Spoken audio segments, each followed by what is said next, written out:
right, guys, Bertha is fun. This is the first truck that I have ever had that I have decided it's time to throw a set of ball joints on it. Now, I don't know what ball joints are on these. This truck I bought at 248,000 miles. It now has 401,000 miles. Steers straight down the road. Everything is perfect, but it was time. This goes along with the entire front end. I just spent $1,300 on the front end if you include the rear shocks in there. Front shocks, front stabilizer is Bilstein. We got KYB Monomax. We did new bushings for the track bar.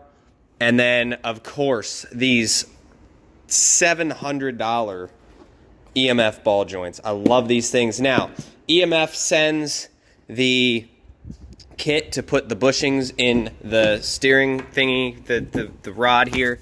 But if you guys come under here, you'll just barely see it right there. We've already done them.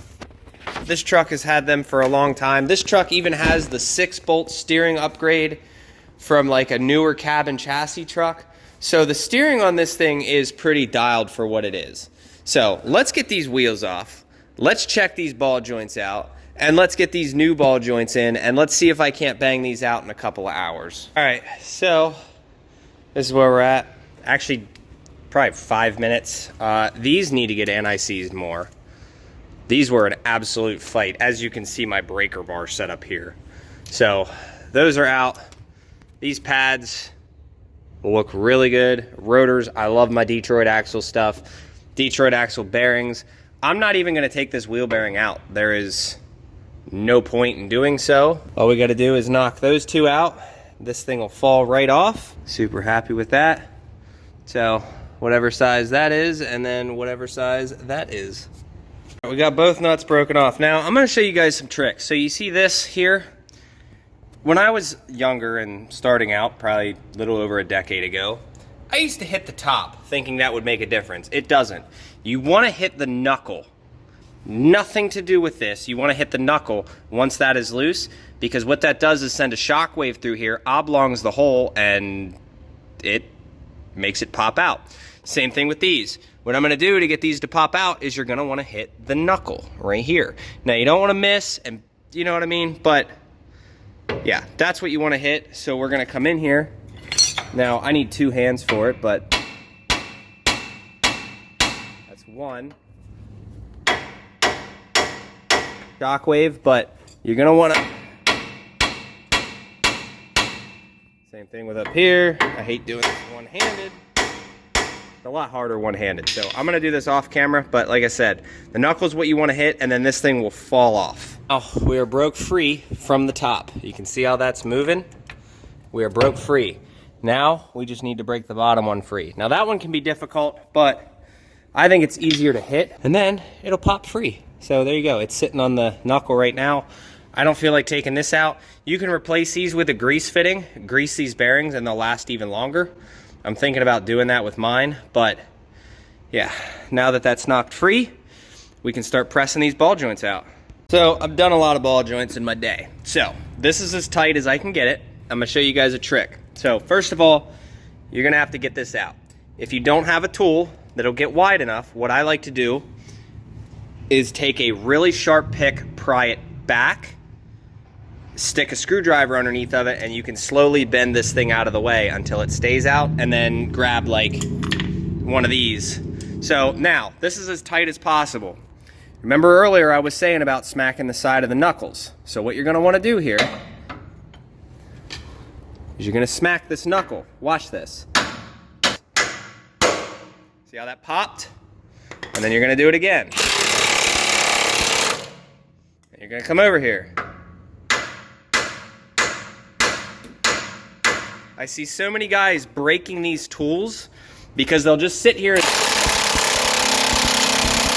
and they'll hammer that, and it's not gonna go anywhere. You need to shock it. Now the drawback is I'm doing this one-handed. I really do need 2 hands, but for you guys, see how that popped? Now again. Same thing. You're just gonna keep doing this. Pops again. Now, I'm gonna check my tool and see about adjusting it, but you do not.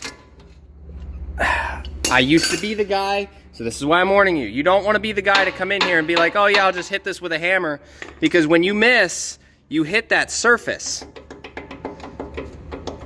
So don't do that. Now, yeah, I need to add a spacer in there to get that out, but yeah, don't just sit here and hit this. Every tool is gonna be different, but pretty much throw this up here. You're gonna have to hit it from the bottom. Sometimes these are so seized that they actually pop the caps off. This came right off. So now we can clean this up. I didn't have to do anything up here, but we can clean this off and throw our EMF ball joints on this side, get this side torqued down, and then we can go work on the other side. We're probably into this a total of like 45 minutes, believe it or not. All right, this is what you get when you spend $700. Greasing instructions, throw them in the trash. Look at that. These little fitting things here, save them, you're gonna want them. Comes with the tools. And then we gotta figure out which one's an inner, which one's an outer. I always set these on the shelf. I actually keep these things in stock for customers who ever need them. So this will be number 4, but it's nice to keep stuff like that in stock. Lower ball joint. And then upper ball joint. So we'll take these two, the tool, which I have them because I've installed quite a few EMF ball joints. So you're gonna install, EMF always sends instructions. I always like to go over them, even though I've done so many of them, but take the boot off. For the upper, this goes here, this goes underneath, and then start clamping it down. Now, unfortunately, there's no way to get an impact on it without taking that off. I'm not doing that. So the best way for me is I'm gonna sit here and I like to get a couple of rotations in. So we'll get that as tight as possible with a wrench. Then you come over here. And then that will drop in even further. And then you keep doing it. So if you're afraid to smack these with a hammer, don't ever take your vehicle to a mechanic, because I've been to a lot of mechanic shops and they all do it, every single one of them. So let's keep getting after it, and then we can install the lower one. Should have mentioned, this won't be enough. You definitely need to space it, because like it would just get enough, but now we are bottomed out. Kind of how I'm doing it is this guy here. Yeah, I could use a ratcheting one, but realistically you're not pressing for that long. So it's not really something that matters, and doing it one-handed is going to be different than doing it two-handed. So that's pretty much my method for getting the upper one. Now we can put the boot on, get that on, and then we're going to press the lower one here in a second. Now this one was a pain, I will say. Getting this thing pressed in, it didn't want to go the first time, so I knocked it back out, and then I started over. So what I found on this one, because every truck is going to be different, this just happens to be the case on this one, I will put it up in and just give it a couple little taps, just enough. You're not trying to, beat the crap out of it, just a couple taps just so it holds in place. You can see that is angled forward right where it needs to be. Same thing with the bottom set screw. Those need to be angled forward. So then you're gonna throw your knuckle back on. I'm gonna clean all that crap off, but throw your knuckle back on, torque it down, these nuts, then you'll pull them off one at a time and torque the actual nut. Those are not fun, but yeah. So let's get this the rest of the way cleaned back off, and then we'll go from there. All right, so what you're gonna do, you're gonna put that nut on and that nut on. This nut you're gonna torque to 35 foot-pounds. Then you're gonna torque this one to 90 foot-pounds. Then you're gonna torque this one in between 140 and 160. I did 150 because that's what my torque wrench goes up to before I have to grab the big boy. Now we're gonna take that off. Do not use an impact. And we're gonna install this, and we're going to install this. This is for the ABS wire. Don't forget that. And then we'll torque that. I can't remember. Yes, always use the instructions on these unless you've been doing them so much, but I only do them every couple months, so I always like to read up on this. But that will be torqued to 90 foot-pounds upper, and then lower will be torqued to about 150. And then you'll set screw. You want to grease these. They will seize. What I do is I over grease them, and then I put a thing in there, because these will actually bind if you over grease them. So just pop like pop one of these guys in there and it'll release any excess pressure. If you try to over grease these, they'll pretty much just hydro lock. Went to start greasing this thing and it just snapped. So luckily was able to pound that in there. I didn't want to use theirs because of how short it was, but I guess we're gonna have to. It's the only new one in here. So let's throw this grease fitting back in and then continue greasing. Fun fact on these caliper bolts, it's been a minute since I've had my calipers off, but no wonder they didn't want to break free. That spec back there is 250 foot-pounds. Believe it or not.